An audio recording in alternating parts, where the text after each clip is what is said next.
bem-vindos a mais uma Marca Registada. Um terço das empresas portuguesas tem uma estratégia digital claramente definida e partilhada na organização. E a maioria dispõe de um direcionamento estratégico. Estas são apenas algumas das conclusões do Digital Marketing Portugal, realizado pela Karma e pela ACEPI. Mas Rui Correia Nunes, diretor da Karma Network, é hoje convidado do Marca Registada e vai-nos explicar melhor as conclusões deste estudo. Muito obrigada por ter aceito o nosso convite. Eu começava por lhe perguntar o que é que este estudo traz de novo ao mercado? Qual é a sua principal inovação? Bom, eu diria que até esta data não havia informação sobre aquilo que as empresas estavam a fazer em termos de marketing digital. Há um conjunto de estudos sobre o comportamento do consumidor, em termos de consumo de mídia, em termos de utilização, em termos de funcionalidades que utilizam das novas tecnologias, mas não tinha sido estudado até agora como as empresas aproveitam esses novos comportamentos do consumidor em prol do seu marketing. E, portanto, o estudo que fez foi tentar fazer uma caracterização exaustiva do comportamento dos principais anunciantes em Portugal em relação àquilo que estão a fazer no marketing digital e, portanto, como tal, traz para cima da mesa informação muito valiosa para as próprias empresas. É valiosa e uma novidade, porque até agora não havia de facto muito estudo sobre isto. Qual é que é a principal, ou as principais conclusões que podemos tirar deste estudo? Eu diria que uma conclusão mais global é que, de facto, as empresas em Portugal ainda estão num estado de maturidade relativamente jovem em relação ao marketing digital e isso nota-se num conjunto de sintomas que emergem como conclusões do estudo. Desde logo, cerca de 2/3 das empresas não têm uma estratégia clara e definida, o que acaba por ser um bocadinho preocupante, mas por outro lado também representa uma oportunidade. O investimento em digital hoje, daquilo que é um orçamento de marketing, representa cerca de 15%, que é um valor significativamente baixo quando comparado com mercados mais sofisticados. Claro. Provavelmente o mercado mais sofisticado no mundo hoje é o Reino Unido, que é aqui até razoavelmente perto, onde esse investimento anda na casa dos 35%, portanto quase 2,5 vezes aquilo que é o investimento em Portugal. Até porque destas 130 empresas, não é, que participaram no estudo, 75% diz que quer reforçar o investimento digital, mas ainda há muito poucas empresas, 43%, que têm vendas online. É um número ainda bastante baixo, não é? Ou seja, temos ainda um longo caminho para percorrer. É baixo, sobretudo, quando comparado com outros países europeus, não é? Eu diria que, de facto, há uma boa notícia, que é as empresas terem despertado para o digital, para esta realidade e terem a clareza de que vão aumentar os seus investimentos e aumentar a exploração desse potencial. Por outro lado, acho que o cenário acaba por ser um bocadinho ainda mais drástico no que diz respeito às vendas online, porque o facto de dizerem 43% dos respondentes que já têm vendas online, isso não representa de todo que há um volume significativo de negócio a passar por essas vendas online. E, portanto, nesse sentido, muitos dos respondentes estão ainda em fase piloto e a dar os primeiros passos e a fazer alguns testes.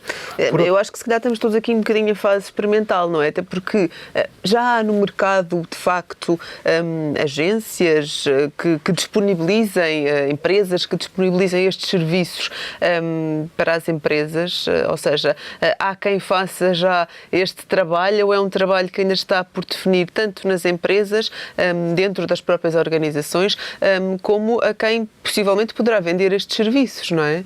Sim, há um ecossistema já de agências no mercado e eu diria que precisamente os pontos que referiu são hoje uma barreira a esse desenvolvimento. Por um lado, o ecossistema é relativamente jovem e não cobre todas as necessidades das empresas e muitas vezes falo de forma desgarrada ou não sistémica.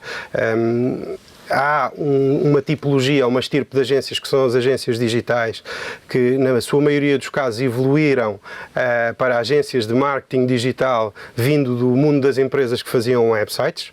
Existem as agências de compra de meios que estão também a entrar nesta arena e as agências de publicidade criativas que também estão a dar alguns passos neste sentido, mas de facto a oferta não é uma oferta comum, ainda não existe, não é? Não é uma oferta integrada e é difícil, inclusivamente para as próprias empresas, comprarem aconselhamento no digital. Para já porque é uma novidade, depois não há referência de preços, não há uma noção do que é que são os serviços que deveriam estar a comprar e, portanto, imagine o que era o mundo da publicidade há 70 ou 80 anos, quando apareceram as primeiras agências e se estavam a dar os primeiros passos. Os clientes, obviamente, muitas vezes encaram isso com alguma desconfiança e com algum desconforto. Uma das conclusões, e só para nomearmos alguns números, que fica sempre bem, não é? Mais de 30% das empresas portuguesas têm uma estratégia digital definida. Ainda assim, com este número tão escasso, há aqui, como disse há pouco, uma oportunidade, não é? Será que em tempo de crise esta oportunidade pode ser uma oportunidade mais acertada ou não? Até porque, apesar do investimento nesta área ser grande e necessário, ainda assim é bastante mais pequeno do que se falarmos noutras áreas do marketing, não é?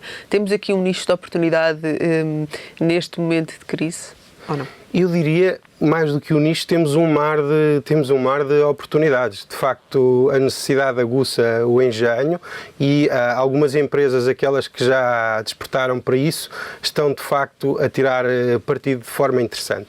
Uma das análises que fizemos no estudo foi ver os comportamentos das empresas que tinham a estratégia claramente definida e das que não tinham.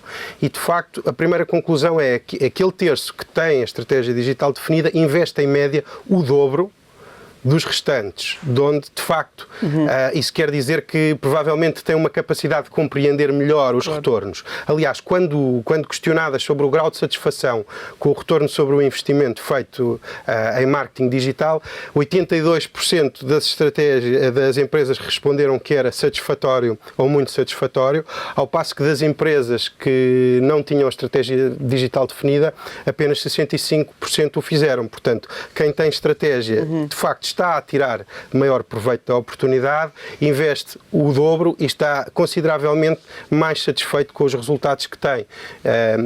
Uma das particularidades do digital, ao contrário daquilo que é, por exemplo, a comunicação offline, é que, não havendo o efeito de broadcasting, de um anúncio de televisão ou um outdoor ou uma página de publicidade numa revista, é por vezes difícil perceber aquilo que os nossos concorrentes estão a fazer. O digital é um meio muito mais silencioso, pois as empresas conseguem falar com um consumidor de cada vez sem serem vistos pela grande massa dos consumidores ou dos utilizadores e, neste caso, até mesmo dos concorrentes. E, portanto, não tem havido uma pressão de pares no sentido de as empresas sentirem algum desconforto com aquilo que estão a fazer e tentarem atacar este meio mais agressivamente. Este estudo, de alguma forma, desvendando aquilo que toda a gente está a fazer, vem causar um bocadinho essa pressão e pôr os dados mais a claro.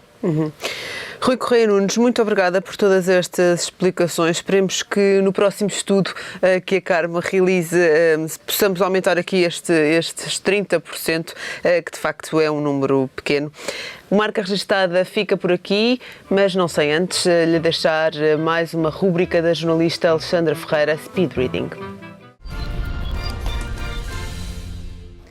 José Queiroz de Almeida, Loyalty Rules, em que sentido é que a lealdade do consumidor, e é uma rough approach a este conceito de loyalty, como é que isto traz mais valor a uma marca e dinheiro?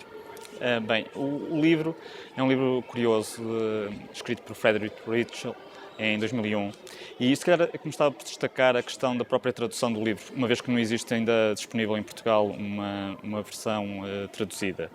E a questão parece meramente semântica, mas não é, entre lealdade e fidelização. E uma tradução correta do livro penso que seria a força da lealdade e não a força da fidelização. O próprio autor releva esta diferença, destacando que muitas empresas interpretam a loyalty como uma fidelização de criação de uma relação de dependência com os clientes e outros parceiros, de forma a extrair valor e a apropriar-se de valor dessas relações. Em vez disso, esta abordagem? Em vez disso, esta abordagem tem a ver com uma relação de benefícios mútuos entre as partes, em que, no seguimento de outras publicações do mesmo autor, deve servir de critério de orientação estratégica para uma empresa para criar valor e para criar uma vantagem competitiva, que no fundo baseia-se num conceito de partilha de valor como uma forma de ser sustentável. E daí esta importância da lealdade como critério de orientação. Como ideia, faz todo o sentido que quanto mais loyalty, vamos não traduzir a palavra, se criar com o cliente, maior será o valor da marca e a monetização desse valor, mas como é que isso se faz na prática? Que conjunto de orientações é que faz sentido adotar? Bem, o livro, de facto, parecendo um livro filosófico, não é de modo algum um livro filosófico, é um livro que pretende ser bastante prático e é estruturado num conjunto de 6 princípios que o autor define como os 6 princípios de lealdade. E basicamente começa logo por um princípio fundamental, que é um princípio de partilha de valor, por oposição a uma lógica de tirar partido das relações com os parceiros. Por outro lado, tem uma lógica de temos que ser seletivos, quer na escolha dos nossos clientes, quer na própria escolha dos nossos parceiros. Temos que manter uma ideia de simples, e a simplicidade se transforma na organização, nos processos, nos sistemas e na própria forma como a empresa encara o mercado. Por outro lado, outro princípio fundamental de lealdade tem a ver com recompensar os resultados certos e as pessoas certas. E, finalmente, há 2 princípios que para mim foram importantes e que acho que convém destacar, que é, por um lado, a necessidade de escutar atentamente os parceiros, e neste caso também o cliente, e, por outro lado, fazer aquilo que se diz, não é? Porque muitas vezes corre-se o risco de se dizer uma coisa e fazer-se outra e pôr em causa toda a abordagem e a proposta de valor ao mercado. Walk the talk, Exatamente. basicamente. José Queiroz Almeida, e olhando aqui para exemplos de empresas ou que sigam bem estes princípios de lealdade ou de loyalty em inglês, ou que, pelo contrário, até pudessem aprender alguma coisa lendo o Loyalty Rules. Sim, eu acho que o livro, apesar de não pretender ser um santo grau da gestão, contém um conjunto de princípios de gestão, marketing, estratégia, que no dia-a-dia das empresas e na dinâmica competitiva dos mercados, os decisores tendem a esquecer e que seriam importantes aplicarem.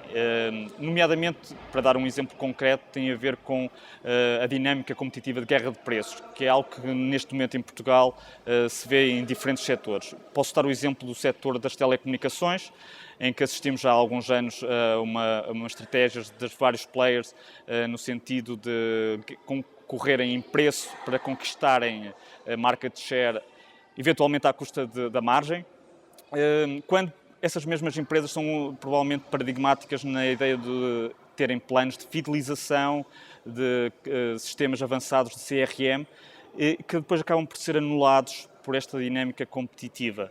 Portanto, eu acho que este livro poderia servir de ponto de partida para estas empresas repensarem as suas estratégias e encontrarem talvez um novo critério e de orientação na criação de valor e na criação de uma vantagem competitiva sustentável.